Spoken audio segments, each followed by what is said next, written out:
সম্ভবত তারেক রহমান সাহেব বলেছেন যে আপনারা প্রতীক দেখে ভোট দিবেন। আপনাদেরকে বিনীত অনুরোধ করি, আপনারা শুধু প্রতীক দেখে নয়, আপনারা প্রধানত প্রার্থী দেখে ভোট দিবেন, প্রতীক নয়, প্রার্থী দেখে ভোট দিবেন।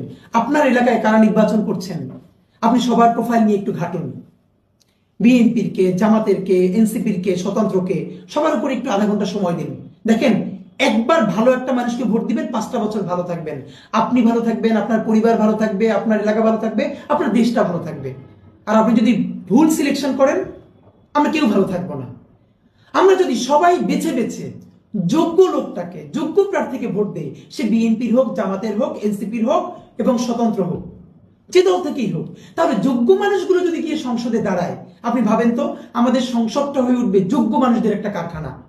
তুমুল ঝগড়া হবে, বিতর্ক হবে যোগ্য মানুষদের সাথে পলিসি নিয়ে। সেখানে কেউ যাত্রা করবে না, আর কেউ গান গাইবে না, জনগণের পয়সায় সংসদে নাটক করবে না, যাত্রাপালা করবে না। সুতরাং প্লিজ প্রতীক দেখে নয়, যোগ্য প্রার্থীকে ভোট দিন, সে যেই দলেরই হোক।